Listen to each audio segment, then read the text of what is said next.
ओम शांति।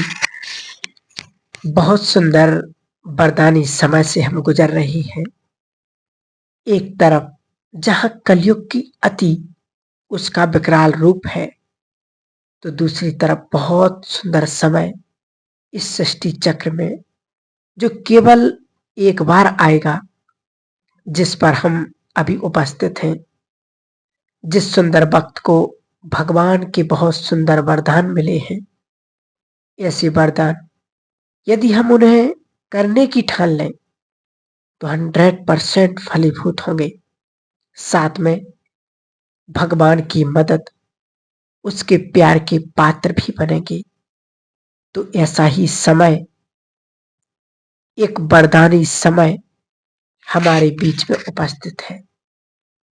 ये सौभाग्य चारों युगों में हमें फिर नहीं मिलेगा। बाबा ने हमारे सामने इतना बड़ा फील्ड खोल करके रख दिया, सौभाग्यवान बनने का, धनवान बनने का और जन्म जन्म के लिए राजपथ पाने का, पुण्य आत्मा बनने का। तो खुद को पुण्य आत्मा बनाने का हम ऐसे समय पर पहुंचे हैं जब मोस्टली आत्माएं बिल्कुल खाली हो चुकी।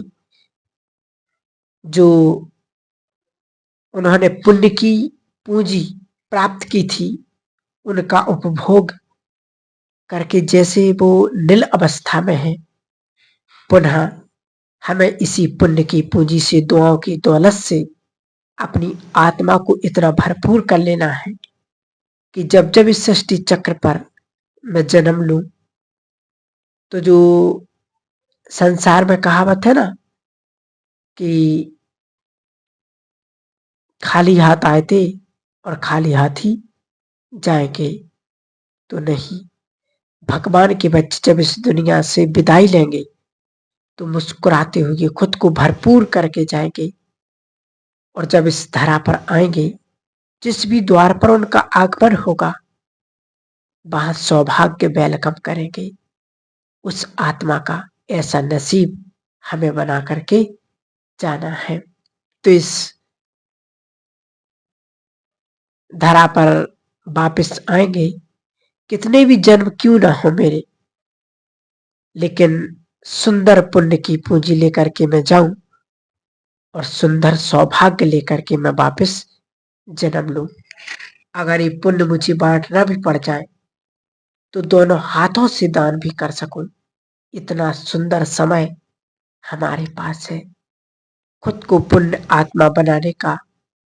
हम ऐसे कहें कि खुद को जन्म जन्म के लिए खुशहाल बनाने का, धनवान बनाने का, पवित्र चरित्रवान बनाने का, सौभाग्यशाली बनाने का, सद्बुद्धि सद्विवेक सदा सदा के लिए प्राप्त करने का, जो हम कई जन्मों से भगवान से मांगते आए कि शांति दो, सुख दो, सद्बुद्धि दो, निरोगी काया दो, वो जन्म जन्म अब देने के लिए हमारे पास आया है। केवल लेने वाले चाहिए, वो तो भरपूर होकर के लुटा रहा है, दोनों हाथों से लुटा रहा। तो आज आप सभी एक दृढ़ संकल्प कर लें, अपने जीवन का एक बहुत सुंदर सिद्धांत हम बनाएंगे। यूं कहें कि अपने आप को एक नियम में बांधेंगे, एक ऐसा नियम जो हमें बहुत सुखदायी बना देता है, जो हमारे जीवन को खुशहाल बना देता है, लोकप्रिय बना देता है, प्रभु प्रिय बना देता है। तो चाहिए ऐसा जीवन, तो बांधेंगे ना अपने आप को नियम में, अपने आप को बांधेंगे, क्योंकि बाबा को शक्तिशाली आत्मा चाहिए ऐसा जीवन। क्योंकि बाबा को इस दुनिया का सबसे बड़ा काम करना है, और सबसे बड़ा काम है सत्य धर्म की स्थापना, युग परिवर्तन। इस दुनिया का सबसे बड़ा कार्य, उसके लिए कमजोर आत्माओं की आवश्यकता नहीं है, शक्तिशाली आत्मा जिनकी अंगुली का सहयोग धर्म स्थापना के कार्य में लग रहा है। आपका एक एक कदम युग परिवर्तन का निशान छोड़ रहा है और जिस दिन युग परिवर्तन की गाथा लिखी जाएगी उस दिन भगवान की डायरी में, उसके इतिहास में आप सबका नाम सोने के अक्षरों में लिखा जाएगा। तो अभी बहुत सुंदर समय चल रहा है। पुण्य आत्मा, दुआओं से भरपूर आत्मा मुझे बनना है अपने आप को, ताकि मेरा अंतिम श्वास मेरे सामने हो तो मुझे कोई अफसोस ना हो, कोई भी कर्म बंधन मुझे खींचे नहीं। मैं निर्बंधन होकर के खुद भगवान की पलकों पर बैठ कर के उड़ान भरूं, मुक्ति का आनंद लूं, कष्ट नहीं। और वो कब होगा? जब मेरी आत्मा पुण्य से भरपूर होगी। पाप कष्ट पहुंचाते हैं। दुख किसका कारण है? तकलीफ, टेंशन, डिप्रेशन, रोग, शोक, चिंता किसका कारण है? और सुख, शांति, समृद्धि किसका कारण है? ये वास्तव में कर्मों का ही कारण है। आज यदि मैं बहुत सौभाग्यशाली हूं, मेरे पास शांति है, सम्मान है, पद है, प्रतिष्ठा है, तो ये मेरे कोई ना कोई पुण्य कर्म का परिणाम है। और यदि आज मैं कष्ट में हूं, किसी भी प्रकार की तकलीफ है, अशांति है, इसका मतलब कोई ना कोई पाप उदित हुआ है मेरे सामने। खेल ही सुख और दुख का है और इसका परिणाम है पाप और पुण्य। अगर एक पाप कर्म दुख, चिंता, टेंशन दे सकता है तो एक पुण्य कर्म में कितनी ताकत होगी। अगर मैं एक पुण्य कर्म करूं तो वो मुझे सुखी भी तो कर सकता है ना, वो मेरी आत्मा के बोझ को खत्म भी तो कर सकता है। तो अब से ही इतने पुण्य कर्म करें कि जो पाप कम पड़ जाए और पुण्य उन पर भारी पड़ जाए। कर्मों की बात है, अगर जीवन को खुशहाल बनाना है तो किसी ने बहुत सुंदर बात कही है। अगर आपको लगे कि मेरा टाइम अच्छा नहीं चल रहा है तो समझ जाइए पुण्य की आवश्यकता है, और यदि मेरा टाइम बहुत अच्छा चल रहा है तो समझ जाइए पुण्य खर्च होना शुरू हो गए हैं। इसलिए फिर से सेवन की आवश्यकता है। तो स्वयं को हम इस सुंदर से नियम में बांधेंगे कि आज से हम सभी 5 पुण्य कर्म जरूर करेंगे और रोज करेंगे, कुछ भी हो जाए। अगर मैं रोज 5 पुण्य कर्म करूंगी तो महीने में कितने बढ़ जाएंगे? जबकि भगवान का वरदान है इस समय को, बड़ा वंडरफुल वरदान, बड़ा खूबसूरत वरदान। और उसका वरदान है जिसके शब्द कभी खाली नहीं जाते, जिसके महावाक्य अंतिम सत्य है। और उसने जो कह दिया सो कह दिया, और उसने कह भी दिया कि यहाँ कोई आत्मा परमात्मा के निमित्त यदि एक पुण्य कर्म करती है तो उसको रिटर्न में कितना मिलता है? पदम गुणा जमा हो जाता है भगवान के रजिस्टर में। और इस समय को वरदान है, चारों युगों में, पूरी सृष्टि चक्र में ये समय दोबारा लौट करके नहीं आएगा।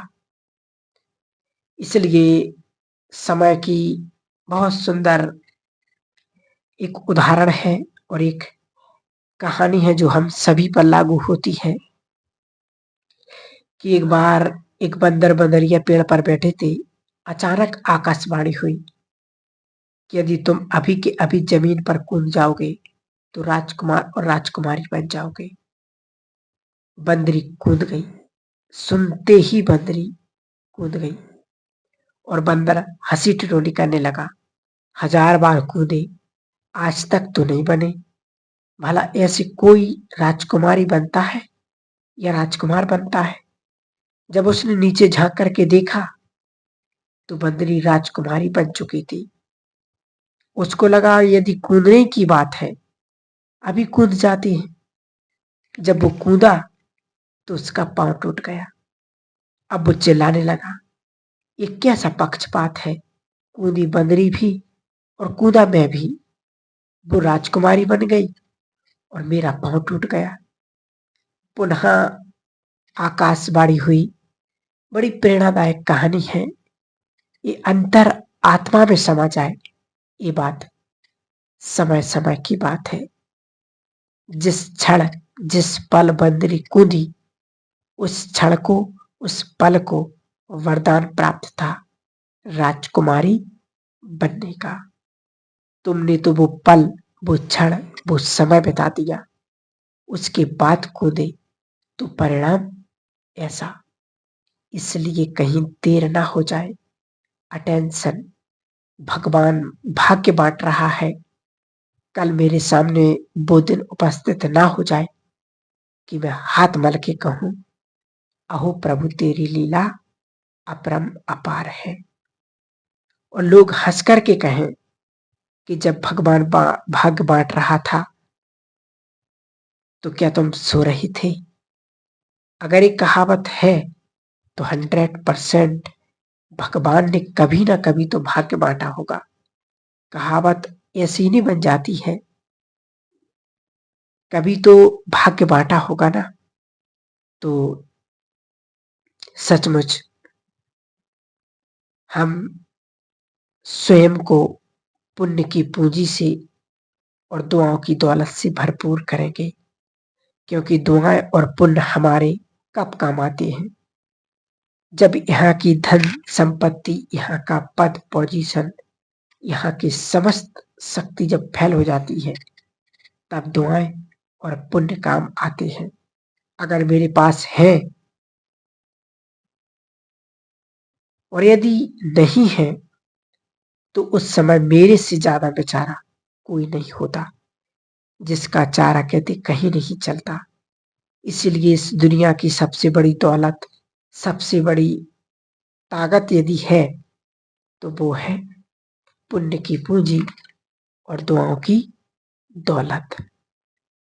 ये राइट बात है कि बड़े के बड़े धनवानों के धन धरे के धरे रह गए, पद पोजीशन धरे के धरे रह जाते हैं। जब उसके सामने कोई संकट आता है तो हाथ मलते रह जाते हैं, काम कुछ भी नहीं आता। एक भाई ने बहुत सुंदर अपना अनुभव सुनाया, ये बिल्कुल सत्य घटना है। भाई ने अपनी आप बीती सुनाई बात कि एक ऐसी कहानी जो बड़ी दर्द भरी भी है लेकिन एक शिक्षा देने वाली भी है। भाई ने बताया कि मैं इतना धनवान हूं, मुझे खुद नहीं पता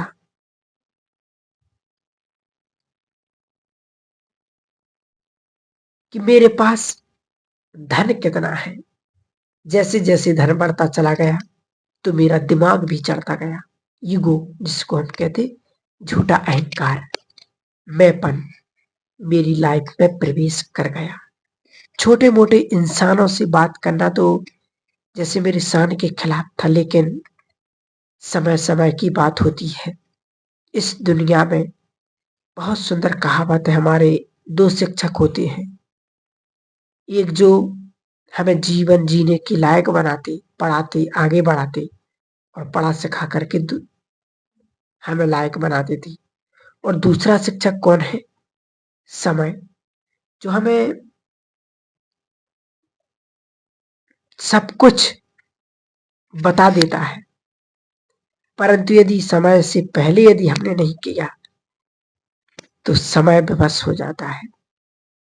दोनों शिक्षक कुछ ना कुछ तो हमें सिखाते ही हैं, पर दोनों में अंतर बहुत बड़ा है। तो उस भाई ने कहानी सुनाई, समय बड़ा बेरहमी से मेरी लाइफ में आया और समय ने उसको सिखाया। कहते हैं जब किसी की सीख नहीं मानते तो भगवान को विवश ना करें, क्योंकि यदि भगवान ने हमें समय के हवाले कर दिया, तो समय के हवाले हमें नहीं होना, क्योंकि उस भाई ने कहा समय बड़ी बेरहमी से मेरी लाइफ में प्रवेश हुआ। ऐसा आया कि मेरा 20 साल का मेरा लड़का था, उसको ब्लड कैंसर हो गया। अचानक पता चला। भाई थोड़ा जमीन पर आया, कॉन्फिडेंस था, धन दौलत पद पोजीशन ठीक हो जाएगा। इंडिया में दिखाया, जो यहाँ के सबसे प्रसिद्ध डॉक्टर रिपोर्ट देखते ही I am sorry, last moment पर है, अब कुछ नहीं किया जा सकता। अब फिर क्या हुआ, बोला, फिर भी एक आशा थी, उम्मीद थी कि जो विश्व प्रसिद्ध डॉक्टर है, वर्ल्ड फेमस कैंसर स्पेशलिस्ट, उसके पास लेके जाऊंगा, वहां कोई उपचार होगा इसका। और जब वो फॉरेन में गया, उसने जो विश्व प्रसिद्ध डॉक्टर था, रिपोर्ट देखी और सर झुका करके बोल दिया, I am very very sorry, अब कुछ नहीं हो सकता। थोड़ी देर तो वो भाई सन्न हो गया। उसके बाद घुटनों के बल बैठ करके डॉक्टर के पांव पकड़ करके उसको हिलाने लगा, गड़गड़ाने लगा कि डॉक्टर साहब कुछ तो कीजिए, मेरी सारी संपत्ति, धन दौलत, प्रॉपर्टी सब ले लो, पर मेरे बच्चे को बचा लो। दौलत है, पद पोजीशन है, पर काम में नहीं आ रहे। दोनों हाथों से देना चाह रहा, परंतु डॉक्टर लेना नहीं चाह रहा। कुछ कर भी नहीं सकते। तो डॉक्टर ने भी कहा, आई एम सॉरी। अगर इस बंदे की लाइफ में अब कोई चमत्कार हो सकता है, तो देखिए, जब मेडिकल साइंस फेल हो जाती है, तो उसका इशारा कहाँ जाता है कि अगर अब इसकी लाइफ में चमत्कार हो सकता है, तो वो है ऊपर वाला, वो कर सकता है।